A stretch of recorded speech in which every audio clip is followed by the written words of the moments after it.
Alright, isang mapayapang buhay, tinawag at tinirang. So ngayon po mga panalig at nandito po tayo sa Santa Cruz, kung saan libingan ng mga mayayaman rin po, mga patay rin po, mga panalig.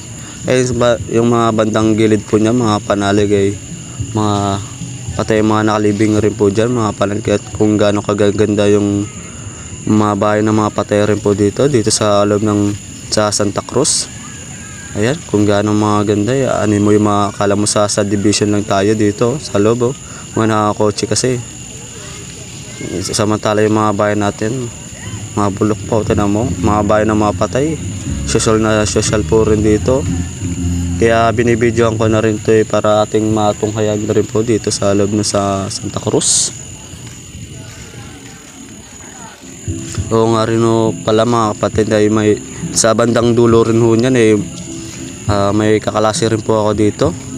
Ang pangalan po ay Jeffrey rin po.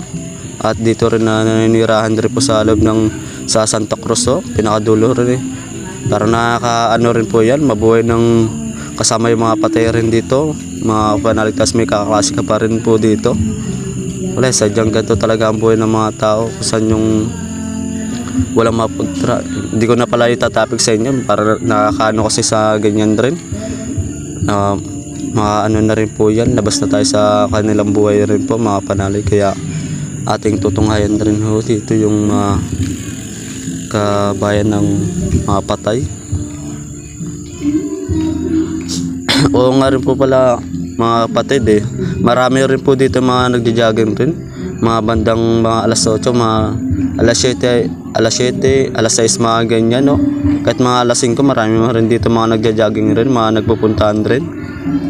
Pasyalan rin dito Ito yung ano rin po mga kapatid, marami mga nagja-jogging rin dito kada umaga rin Ayun, binidyoan ko na rin yung banda dyan Ang ganda rin kasi ng ano niyan pinagkakaano ng tubig Mga figura pala ng mga bahay dito, ng mga masyon ng mga mayayaman rin dito. Marami, napakaganda rin Hanggang tingin lang ho tayo dito at binibidyoan rin natin at para matunghayan rin at na matunghayan rin na nakakarami ho rin dito. Ayan, marami kasi, kaya undas ngayon mga kapatid, marami mga tao rin dito. Pero pag hindi undas walang katao-tao rin dito at walang masyadong tao.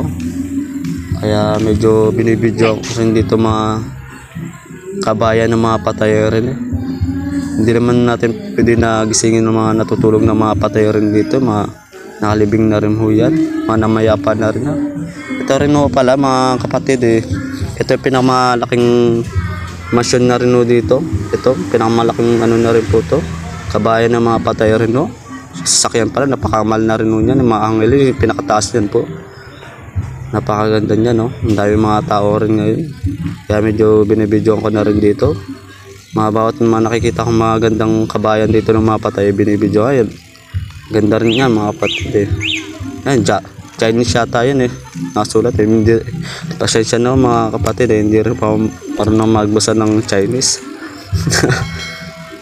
Orasyon lang ang kaya kong basahin lang, pati yung medyo ang alam ko lang sa kagaya rin mga Japanese marunong rin ako sa mga Japanese pero hindi ko na rin inaral yun mga kapatid. Ayan, dito muna tayo tutunghayin na rin po natin bawat ang gilid-gilid rin po dito. At marami mga tao rin talaga dito, sadyan talaga, undas rin talaga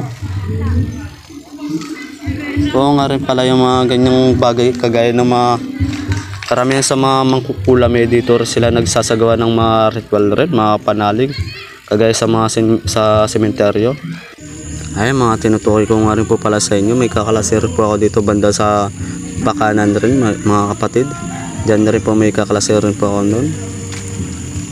Ang pangalan naman po Jeffrey po. Dito rin siya nakatira sa loob ng sa Santa Cruz po, kung saan yung mga libingan ng mga patay rin Medyo hindi ko masyadong dinako po yung mga kanilang buhay rin po. Malabas na rin po tayo sa kanilang buhay po rin po para hindi natin matunghayan rin po mga kapatid.